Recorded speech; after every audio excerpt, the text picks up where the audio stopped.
नमस्कार, Avon news में आपका स्वागत है। मैं हूं सौरभ शर्मा। आइए आपको रूबरू कराते हैं इस वक्त की खास खबरों से। मुख्यमंत्री योगी आदित्यनाथ मथुरा के दौरे पर है। उन्होंने दूसरे दिन की शुरुआत भगवान श्री कृष्ण के दर्शन के साथ की।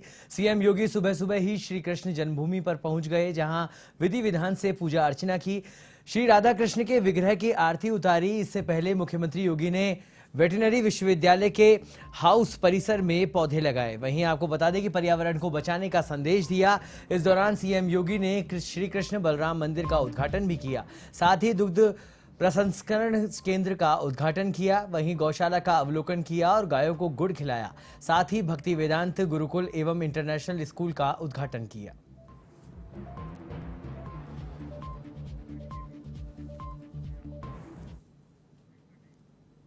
यूपी के कासगंज सदर कोतवाली क्षेत्र के मोहल्ला नवाब पीरछल्ला मीट का मार्केट में दो पक्षों में कहासुनी के बाद विवाद हो गया और देखते ही देखते विवाद इतना बढ़ गया कि एक पक्ष ने फायरिंग कर दी। वहीं इस फायरिंग में आसपास के इलाके में अफरा तफरी मच गई। फायरिंग में एक युवक के गोली लग गई। गोली लगने से घायल हुए युवक को इलाज के लिए अस्पताल में भर्ती कराया गया। चिकित्सकों ने उसकी हालत को गंभीर देखते हुए उसे इलाज के लिए अलीगढ़ रेफर किया है। वहीं आपको बता दें कि वहीं घटना के बाद एसपी सहित जिले के कई थानों की पुलिस फोर्स मौके पर पहुंची और मामले को शांत कराया गया। घायल युवक के परिजन के मुताबिक घटना के पीछे की वजह स्मैक की बिक्री को लेकर विवाद बताया जा रहा है।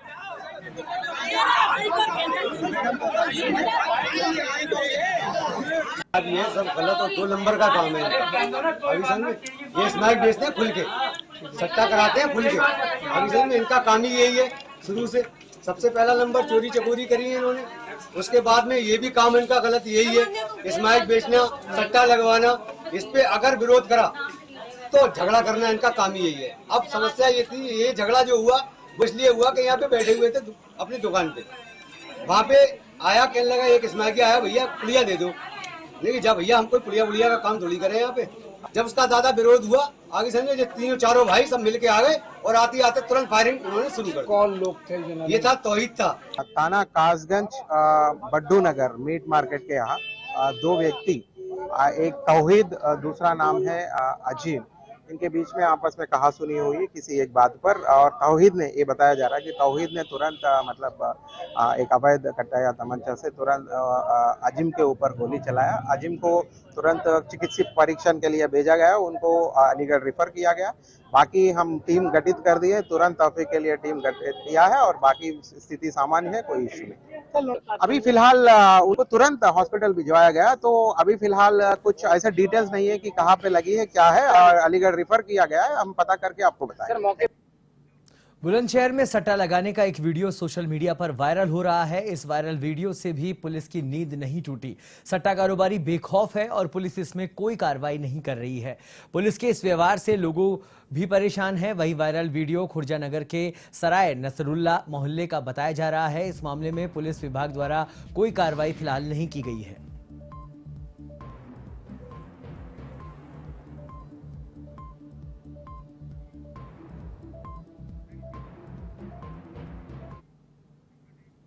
उत्तर प्रदेश के अमरोहा में एक भीषण हादसा हो गया। इस हादसे में 4 लोगों की मौके पर ही मौत हो गई, जबकि एक युवक गंभीर घायल है। सूचना मिलते ही पुलिस घटनास्थल पहुंची और शव को कब्जे में लेते हुए घायल को अस्पताल में भर्ती कराया गया। साथ ही हादसे की जांच शुरू कर दी गई है। आपको बता दें कि सभी लोग संभल जिले के रहने वाले हैं और दिल्ली में ऑटो चलाने का काम करते थे।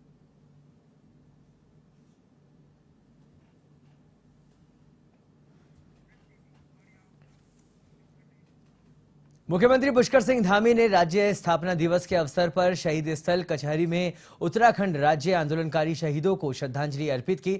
मुख्यमंत्री ने कहा कि उत्तराखंड राज्य आंदोलनकारियों के संघर्ष के परिणाम स्वरूप ही हमें नया राज्य मिला। शहीद राज्य आंदोलनकारियों के सपने के अनुरूप राज्य के विकास के लिए राज्य सरकार प्रयासरत है।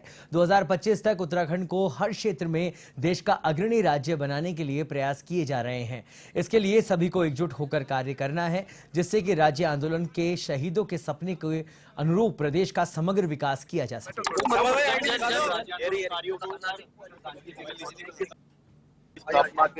22 साल पूरे हो गए हैं और 22 सालों में लगातार आगे बढ़ा है और इन हमारे शहीदों के शहादत के कारण से, आंदोलनकारियों के आंदोलन के कारण से शक्ति के संघर्षों के बल पर हमारा राज्य बना। मैं आज उत्तराखंड राज्य स्थापना दिवस के अवसर पर सभी शहीदों को, सभी आंदोलनकारियों को, मातृशक्ति को नमन करता हूँ और यह संकल्प लेता हूँ कि हमने वो संघर्ष देखा है, उस समय की वो पीड़ा देखी है जब आंदोलन चल रहा था राज्य प्राप्ति का। हमारे जो शहीद हैं, हमारे आंदोलनकारी हैं, हमारी मातृशक्ति है, उनके जो सपने हैं जो उस समय उन्होंने देखे, उन सपनों के अनुरूप उत्तराखंड राज्य को बनाने के लिए हम प्रतिबद्ध, संकल्पबद्ध हैं। हम उस दिशा में काम करेंगे। यही मैं आज के अवसर पर अपनी श्रद्धांजलि देता हूँ, उनको नमन करता हूँ कि हम हर उत्तराखंड स्थापना दिवस के अवसर पर मुख्यमंत्री पुष्कर सिंह धामी भाजपा कार्यालय पहुंचे, जहां उन्होंने स्थापना दिवस की प्रदर्शनी का शुभारंभ किया। साथ ही पार्टी की ओर से आयोजित कार्यक्रम में शिरकत की।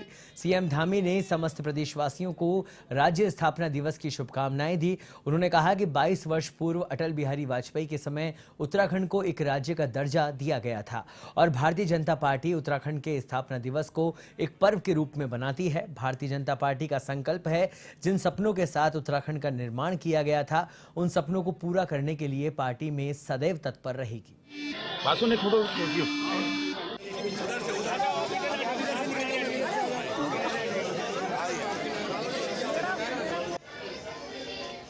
पूरे प्रदेशवासियों को और उत्तराखंड से बाहर जो प्रवासी उत्तराखंडी भाई बहन हैं, उन सभी को राज्य स्थापना दिवस की मैं बहुत शुभकामनाएं देता हूं। और भारतीय जनता पार्टी में आज बहुत ही चूँकि एक पर्व के रूप में राज्य स्थापना दिवस को मनाया जाता है, क्योंकि भारतीय जनता पार्टी के कालखंड में ही अटल बिहारी वाजपेयी जी ने आज से ठीक 22 वर्ष पूर्व इस राज्य की स्थापना की थी। उनके कालखंड में ही राज्य बना था, इसलिए भारतीय जनता पार्टी ही इस राज्य को आगे ले जा सकती है। आज यहाँ पर प्रदर्शनी का विशेष रूप से यहाँ पर आयोजन किया गया है, उसका उद्घाटन अभी हम लोगों के द्वारा होना है। हम आज के इस दिन पर समस्त भारतीय जनता पार्टी के हमारे सभी कार्यकर्ता, हमारे सभी लोग, हम यह भी संकल्प लेते हैं कि उत्तराखंड राज्य जिन सपनों को लेकर जिस निर्माण के लिए आगे बढ़ा था, उन सपनों को पूरा करने के लिए हम लोग लगातार काम करेंगे। लगातार हम लोग इसके लिए प्रयास। उत्तराखंड राज्य के स्थापना दिवस के अवसर पर मैं सबसे पहले देश के सभी अपने प्रदेश के नागरिकों को बहुत इधर से बधाई देता हूं, जो शहीद हुए उनको श्रद्धांजलि देता हूं। आज हम सबके लिए उत्साह का दिन है। लंबे संघर्ष के बाद राज्य मिला, अटल बिहारी वाजपेयी ने राज्य दिया, मोदी संवार रहे हैं। इस भाव को लेकर आज पूरे प्रदेश के अंदर हमने शहीदों के सम्मान का कार्यक्रम तय किए हैं। हमारे 252 मंडलों में आज भारतीय जनता पार्टी द्वारा विचार गोष्ठी और शहीदों के सम्मान का कार्यक्रम है। आज कार्यालय में प्रदर्शनी का उद्घाटन हुआ। देहरादून के न्यू कैंट रोड स्थित कैंप कार्यालय में गोरखखाली सुधार सभा के अध्यक्ष और पदाधिकारियों ने सैनिक कल्याण मंत्री गणेश जोशी से मुलाकात कर उनका आभार जताया। आपको बता दें कि पदाधिकारियों ने शहीद दुर्गा मल्ल के नाम पर डाक टिकट जारी करने के लिए भारत सरकार से अनुरोध करने की बात कही थी और सैनिक कल्याण मंत्री गणेश जोशी ने मामले का तुरंत संज्ञान लेते हुए केंद्रीय संचार, इलेक्ट्रॉनिक्स एवं IT मंत्री अश्विनी वैष्णव को पत्र लिखा और शहीद दुर्गा मल्ल के नाम पर डाक टिकट जारी करने का अनुरोध किया, जिसके बाद अब भारत सरकार ने शहीद दुर्गा मल्ल के नाम पर डाक टिकट जारी कर दिया। धन्यवाद लेटर माननीय सैनिक कल्याण देश के प्रधानमंत्री नरेंद्र मोदी जी का,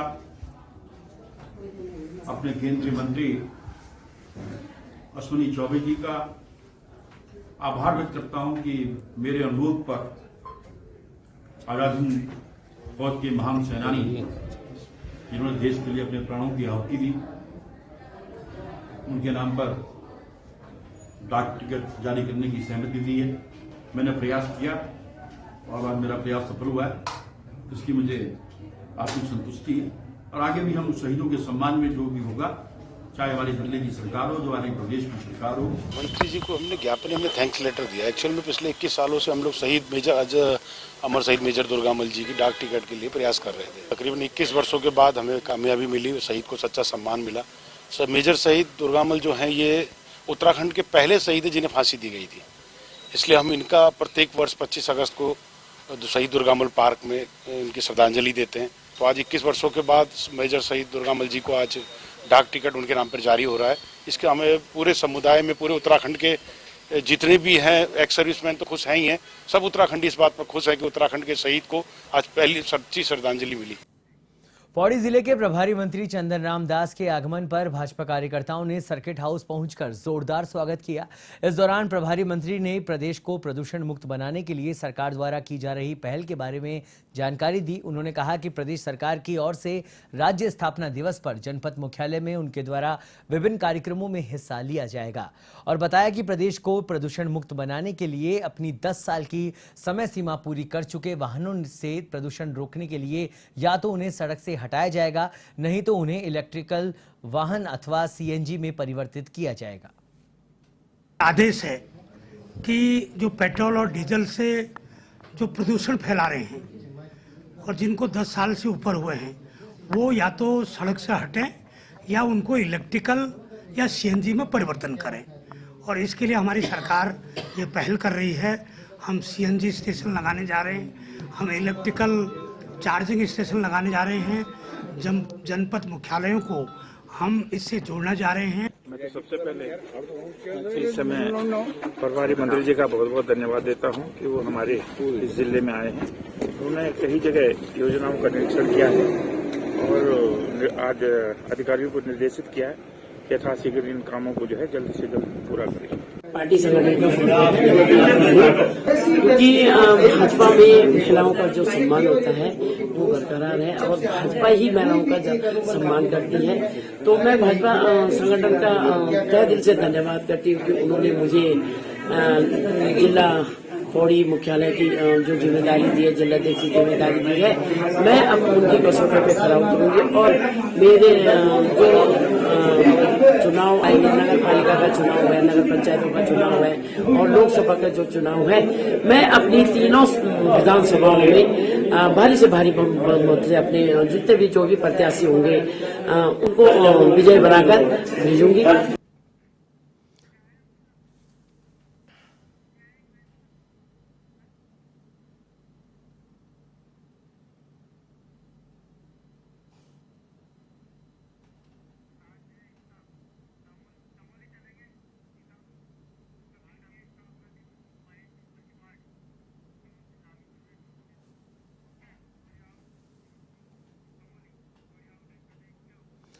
उत्तराखंड इसकी आज 22वीं स्थापना दिवस है। इस मौके पर आपको सीधे लिए चलते हैं चमोली, जहां पर इस समय मुख्यमंत्री पुष्कर सिंह धामी जनसभा को संबोधित कर रहे हैं। हमने फैसला लिया है कि हम एक बहुत ही हाई कंसल्टेंट जो विश्व स्तर की कंपनी होगी, उस विश्व स्तर की कंपनी को उस काम में लगाएंगे जो हमको एक सलाह के रूप में, एक कंसल्टेंट के रूप में उत्तराखंड के अंदर काम करेगी।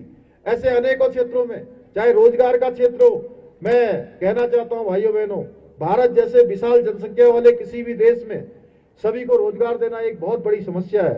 हमारा प्रदेश भी इससे अछूता नहीं है, पर फिर भी हमने प्रयास किया है जहां संभव हो सरकारी नौकरियों द्वारा ही युवाओं को स्किल में बढ़ोतरी कर, प्राइवेट सेक्टर में उन्हें रोजगार के अवसर उपलब्ध कराकर या फिर स्वरोजगार संबंधी नीतियों को सरल बनाकर अधिक से अधिक युवाओं को भली प्रकार से जीवन यापन के संसाधन मुहैया कराए जा सके, इस दिशा में हम तेजी से काम कर रहे हैं। क्योंकि मैं कहना चाहूंगा, उत्तराखंड के युवा हमारा भविष्य है।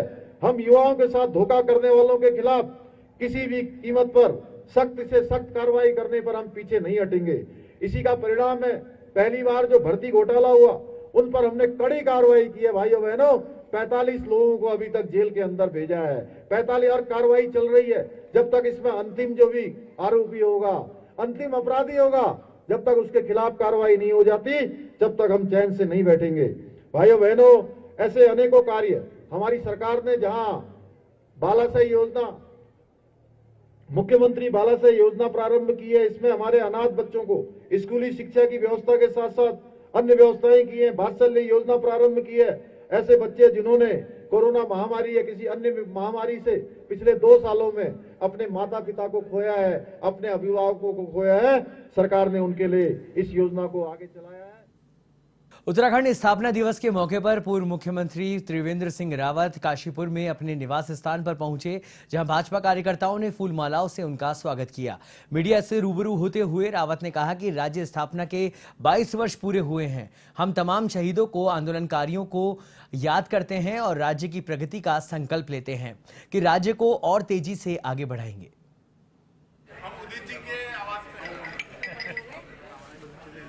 आज राज्य स्थापना दिवस है और राज्य स्थापना के 22 वर्ष पूरे हुए हैं। इस निमित्त पार्टी के द्वारा पूरे प्रदेश में राज्य स्थापना दिवस मनाया जा रहा है। एक तरफ सरकार की ओर से कार्यक्रम आयोजित किए जा रहे हैं, एक तरफ पार्टी संगठन के द्वारा राज्य स्थापना दिवस को मनाया जा रहा है। तमाम उन शहीदों को, आंदोलनकारियों को हम याद करते हैं और राज्य की प्रगति का संकल्प लेते हैं कि राज्य को कैसे हम और तेज़ी से आगे बढ़ा सकते हैं।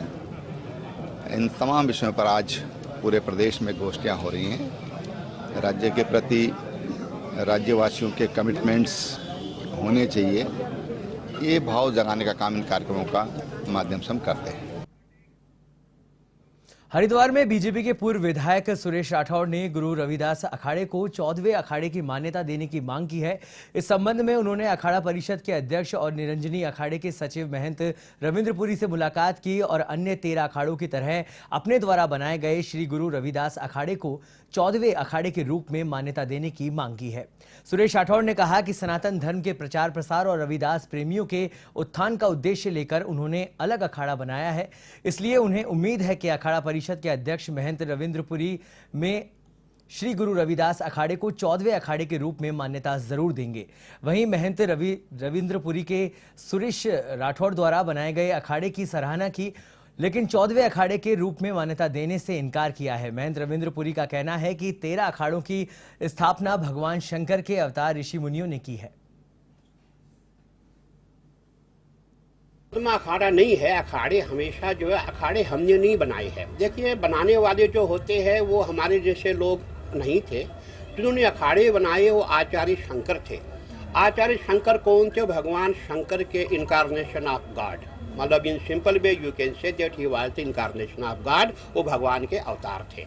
हम उन लोगों में से नहीं है, हम तो एक ऑर्डिनरी लोग हैं। हम अखाड़े बनाए, ये हमारे बस का नहीं है। जो भगवान ने बनाया है, जो भगवान ने बना रखा है, हमें उसी को चलाना है। तो जो हमारे बाकी जितने भी अखाड़े बने हैं सभी हम लोगों ने नहीं बनाए हैं। ये नहीं चाहिए। मैं गुरु से यही निवेदन करने के आया था कि 14वां अखाड़ा हमारा होना चाहिए और उसकी घोषणा, उसमें अनुमति, जो एक हमारी सनातन की परंपरा रही है, अखाड़ा परिषद उसका अधिकारी होता है। देश और दुनिया में मान्यता है। हम उसी मान्यता के तहत मान्य अखाड़ा परिषद के अध्यक्ष की हैसियत से गंगा मैया के किनारे उनसे निवेदन करने के लिए आए हैं और मुझे उम्मीद है कि सभी पहलुओं पर विचार करते हुए हमारे अखाड़े को अनुमति प्रदान करेंगे। पर्वतीय राज्य के गठन के लिए कई शहादतों के बाद और जन भावनाओं को देखते हुए केंद्र सरकार ने 9 नवंबर 2000 में पहाड़ी राज्य उत्तराखंड का गठन किया गया। वहीं उत्तराखंड राज्य आंदोलन में मातृशक्ति के योगदान को भुलाया नहीं जा सकता है और पहाड़ से लेकर मैदानी क्षेत्रों तक उत्तराखंड राज्य आंदोलन के दौरान उत्तराखंड के लोगों ने कई यातनाएं सही और दर्जनों लोगों ने अपनी शहादतें दी। आपको बता दें कि उत्तराखंड राज्य के गठन को आज 22 वर्ष पूरे हो चुके हैं और इस दौरान सपनों का उत्तराखंड मिल पाया है। इसी को लेकर राज्य आंदोलन में सक्रिय भूमिका निभाने वाले आंदोलनकारियों ने कहा कि जिस अवधारणा के लिए उत्तराखंड राज्य का गठन किया गया था वह सपना आज तक पूरा नहीं हो पाया है और उत्तराखंड का निवासी आज खुद को ठगा महसूस कर रहा है। राज्य बनने के बाद जो आज पूरे उत्तराखंड में दिख रहा है और बड़ी बड़ी घटनाएं हैं भ्रष्टाचार की उत्तराखंड में लगातार बढ़ती जा रही हैं। चाहे हाकम सिंह कांड हो, चाहे अंकिता प्रकरण हो, चाहे भूमाफियों के सवाल पर हो, उत्तराखंड में पाया तो कुछ नहीं है पर खोया है उत्तराखंड राज्य ने। और जो इस राज्य के उत्तराखंडी हैं जिनके अंदर उत्तराखंडियत की शेष बचा हुआ है वो आज भी सड़कों पर संघर्ष कर रहे हैं। और उत्तराखंड राज्य मिलने के बाद जो यहाँ की हकीकत है, जमीनी हकीकत से आप दो चार नहीं कर सकते हैं। ये सबसे पहले तो स्थापना दिवस की सबको बधाई। दूसरा बढ़िया प्रश्न पूछा प्रेस के साथियों ने कि 22 साल में क्या खोया क्या पाया। अब अगर आप 22 साल पीछे 94 के आंदोलन में जाएंगे तो उस समय आम जनमानस की क्या सोच थी, किसी बोली भाषा, किसी जाति, किसी धर्म की क्या एक भावना थी कि उत्तराखंड राज्य बनेगा, शिक्षित बेरोजगारों को नौकरियां मिलेगी, बहुत कुछ विकास होगा, उत्तराखंड की राजधानी पर्वतीय क्षेत्र में होगी जहां से पूरे क्षेत्र का विकास होगा, पहाड़ी क्षेत्र का। लेकिन कहीं पर भी सरकारें चाहे किसी की भी आई हो, और आज जो विगत 10 वर्षों से एक पार्टी की सरकार है, मैं उन्हीं से पूछना चाहता हूं कि आपने जो है अपने 10 साल के, 12 साल के, 14 साल के टेन्योर में आपने उत्तराखंड के उन तमाम जो लोगों की, मातृशक्ति की, छात्रों की, शिक्षित बेरोजगारों की, आम जनमानस की जो भावना थी, जो एक सोच थी कि कैसा हमारा राज्य बनेगा, उस राज्य के प्रति आज किसकी जवाबदेही है? अल्मोड़ा जिला सहकारी बैंक साधन समितियों में कार्यरत सचिव कर्मचारियों ने बैंक प्रबंधन के खिलाफ मोर्चा खोल दिया है और कर्मचारी वेतन विसंगति एवं नियुक्ति को लेकर अनिश्चितकालीन हड़ताल पर चले गए हैं, जिससे लोगों के रोजगार पर व्यापक असर पड़ रहा है। कर्मचारियों का कहना है कि बैंक प्रशासन पिछले 5 वर्षों से लंबित मामलों पर कार्रवाई नहीं कर रहा है, जिसके चलते हमें हड़ताल पर जाना पड़ा है। सचिव परिषद जिंदाबाद जिंदाबाद, हमारी मांगे पूरी करो, पूरी करो, हमारी मांगे पूरी करो, पूरी करो। अभी तो ये अगला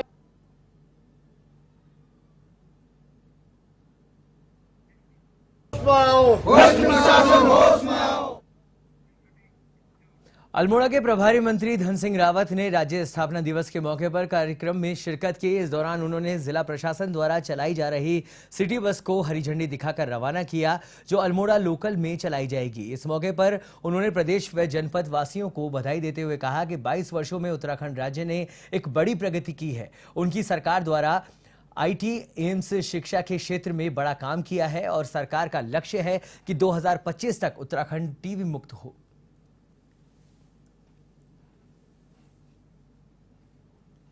राज्य बन गया है, 22 साल पूरे हो गए राज्य को, और हमने इन 22 सालों में बहुत प्रगति की है।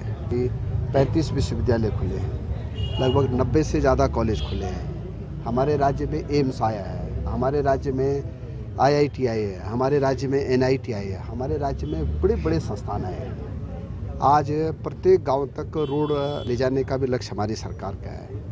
तो मैं सरकार की ओर से भी सभी प्रदेशवासियों को जो है शुभकामनाएं दे रहा हूं कि आज हम राज्य का जो है 22वां राज्य स्थापना दिवस मना रहे हैं, और हमारे मुख्यमंत्री जी ने और हमारी सरकार ने ये तय किया है कि जब हमारा राज्य 25 साल का हो जाएगा तो हम टीबी मुक्त उत्तराखंड बनाएंगे, नशा मुक्त उत्तराखंड बनाएंगे, स्वरोजगार के अवसर बढ़ाए जाएंगे।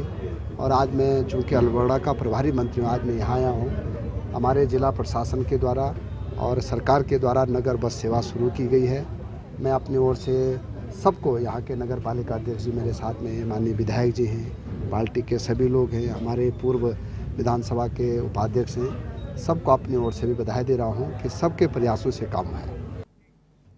यूपी के सीतापुर में ट्रेन से कटकर एक 20 वर्षीय युवक की मौत हो गई। ग्रामीणों ने इसकी सूचना पुलिस और रेलवे सुरक्षा बल के अधिकारियों को दी है, जिसके बाद पुलिस ने शव को कब्जे में लिया और पोस्टमार्टम के लिए भेज दिया।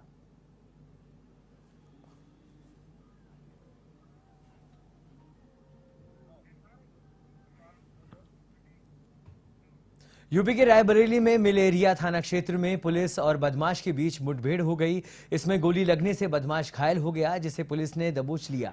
वहीं अस्पताल में उसे भर्ती कराया गया है। बदमाश रोहित यादव लूट के मामले में फरार चल रहा था।